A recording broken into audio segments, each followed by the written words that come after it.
don't do it. Don't do it. It's not worth it. That girl lost $700, and me, y'all would have been contacting the FBI and everything over $700. Like, y'all gotta find these fools, you know. But if you think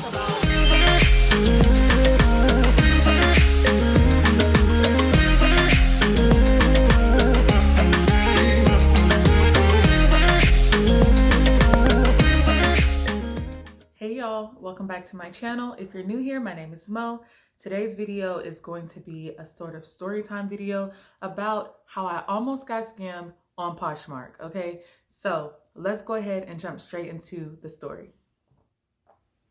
Okay, y'all, so I just got off work, which is why I'm dressed like this. Y'all know how I like to wear like trendy stuff, but when I have work meetings and everything like that, I have to like tone it down. So that's why my makeup is very neutral. I don't have on any lashes, and you know, I'm dressed kind of like more conservatively. So that's what's up with that. But I want to go ahead and film this video and put this up because I really need people to know about this, that this is happening, so that people can hopefully be like protected against this and know to look out for it.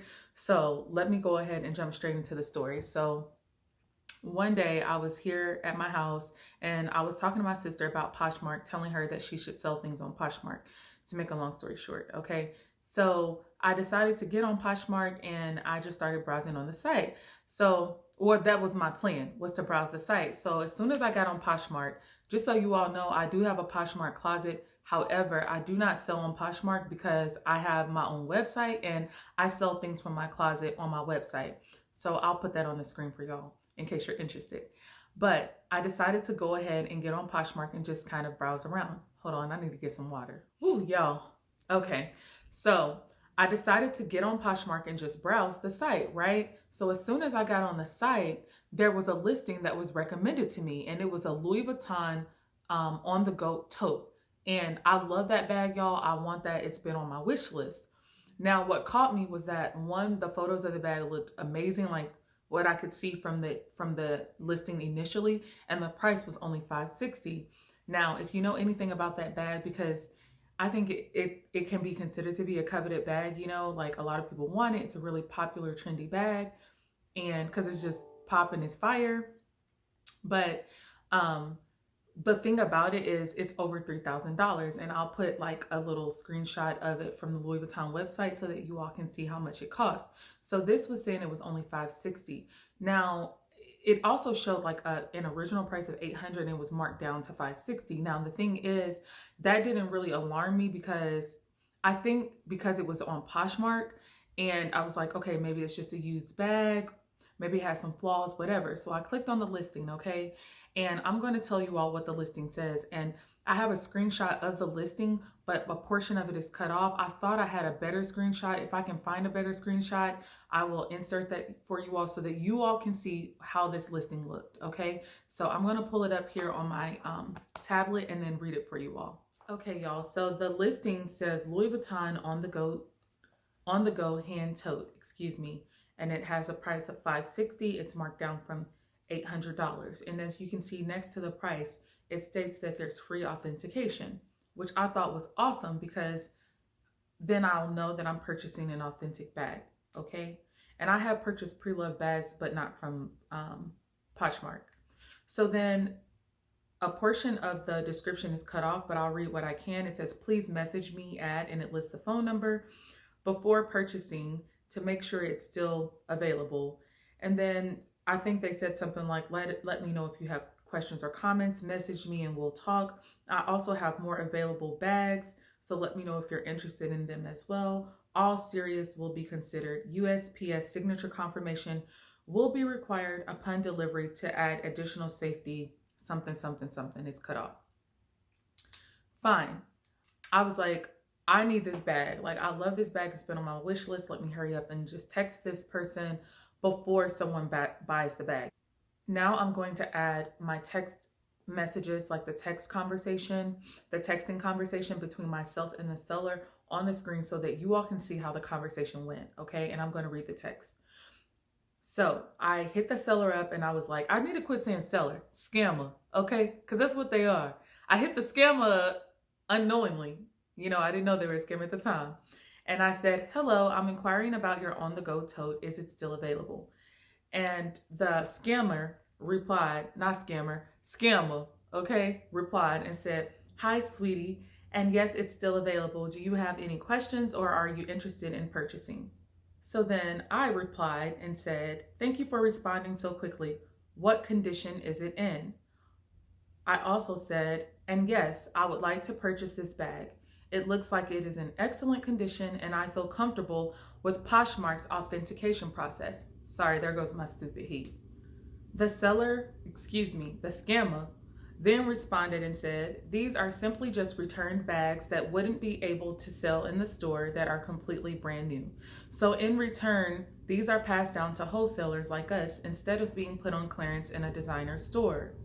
Yes, it comes with the authenticity card and original boxing as well as the receipts too.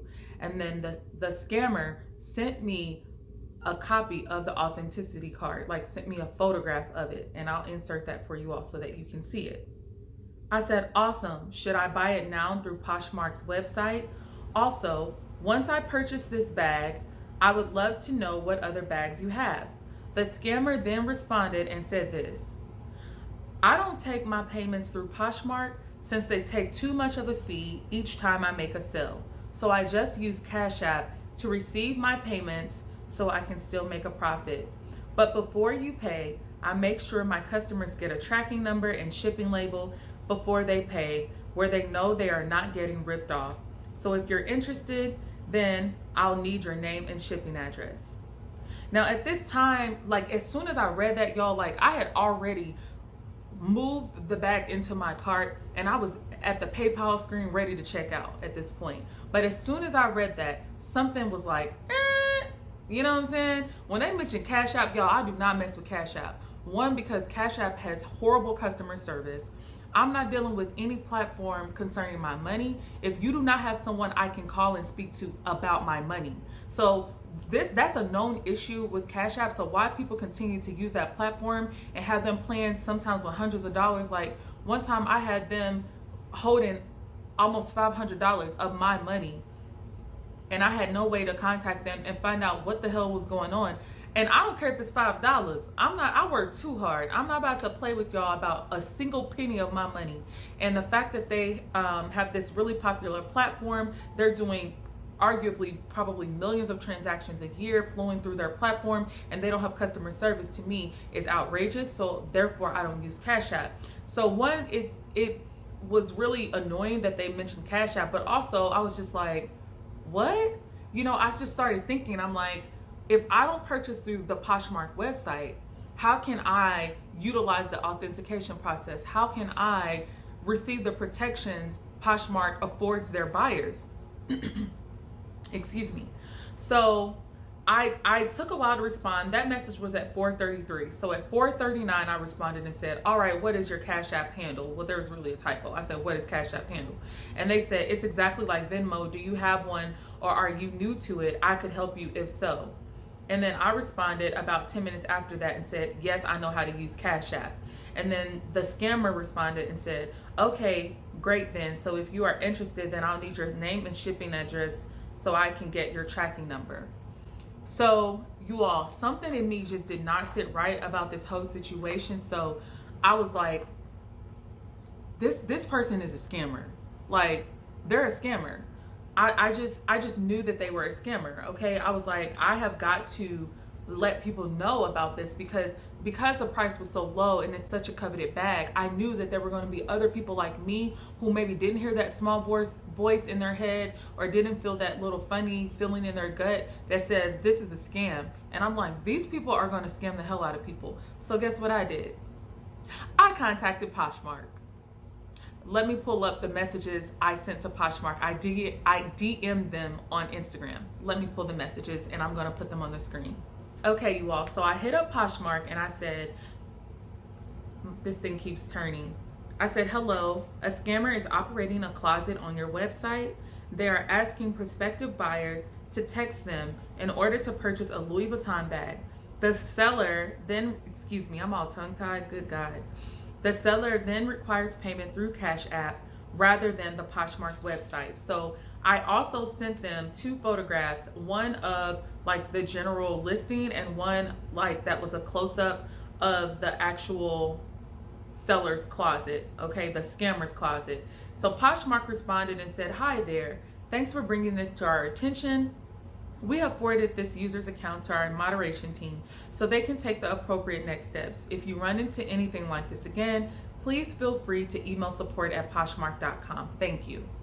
Y'all, when I tell you that that listing was up for at least 3 hours, at least 3 hours. And every time I saw someone comment on the listing regarding the bag or the fact that they were going to reach out to the seller, I ran to that person's closet, found any listing they had, or if they had no listing at all, just like their profile photo or whatever, I commented like, "That's a scam. This is a scam." And this happened, y'all. This thing was up for 3 hours. And what really made me mad was like, Poshmark, I don't know what kind of controls they have in place, but they're clearly inadequate because this was up for 3 hours. Even after I had told them about it, it was up for numerous hours after that. Even after I had made them aware that this person was operating this scam, okay? And then to make it worse, as if it couldn't get worse, because there's no telling how many people cash out money to that fool. To make it worse, y'all, eventually the listing was removed. These fools put up another listing for a black on the go tote. I'm gonna try my best to find a screenshot of that listing. I have so many photos in my phone because of my store that I'm always like deleting stuff. And sometimes I accidentally delete, photos and videos and things like that. I know my hair is like a mess, but don't judge me, y'all. I just had to get this video up. And I just, they posted another listing. It was unbelievable. And you all, I'll try to add a photo, a screenshot of like the dialogue I had between myself and like other sellers on Poshmark about what was happening and the fact that they had posted another listing. But here's the thing, I started reflecting and I was like, how did this happen? How was I almost a victim of this scam? Especially considering that I'm a lawyer and a regulator. Like how was I literally, I'm telling y'all, I was at the checkout screen on PayPal. I was ready to send this man or woman my $500+ and I ain't got $500+ to throw away. I can buy inventory. There's so many things I can do with that. Or even if I just wanted to let it sit in my account, whatever, it's my money, I work for it and I don't have money to throw away, as I'm sure most of you all don't. Okay, but I had to think, I reflected and I was like, what caused me to nearly send this person my money? Now, if I had bought it through the site, I likely would, I wasn't tempted to send through Cash App at all, but I was tempted to buy through the site. And I likely would have been able to recover my money if I had purchased it through the website. But I was like, what is going on? Like, why didn't I see red flags about the price? Like, why weren't these things red flags for me, in my mind? And why didn't they stand out and make me go, that's a scam?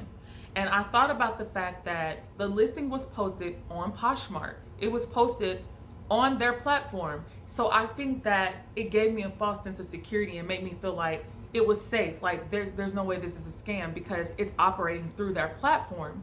But I'm here to let y'all know that these scammers have gotten a lot more sophisticated and they are running these scams through legitimate platforms, including, for example, Airbnb.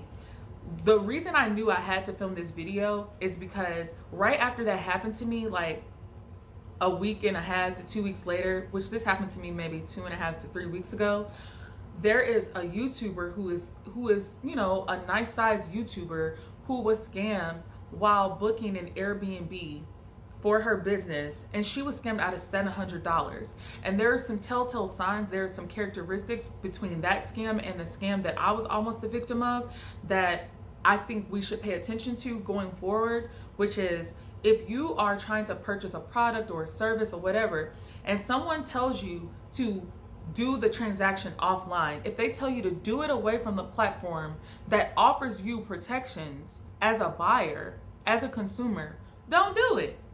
Don't do it. This and another thing that they're capitalizing off of, sorry, I'm getting passionate about this.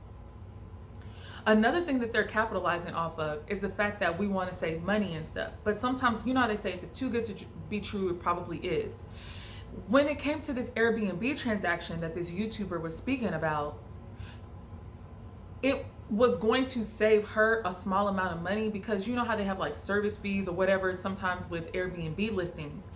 The scammer who supposedly owned the property and claimed that they own numerous properties that they also rent through Airbnb was saying you won't have to pay those fees if you just come to me directly. However, by doing that, by going through Cash App, which is how she paid this scammer, she actually she hates Cash App. She didn't use Cash App. She actually used her mother's Cash App account and had her mother, she sent the money to her mom like via PayPal or something, and then had her mother forward the money to the scammer. So what they're doing to a degree is capitalizing off of our desire to pay a little less money, or in this case, significantly less money for something that's really coveted. And they're also using the safety, the feeling, the false sense of safety that we have because we're conducting the transaction through these platforms, or we're seeing it advertised on these platforms, and they're taking advantage of that. Don't do it, y'all. Don't fall for it. If somebody's telling you to do a transaction offline away from the site, don't do it.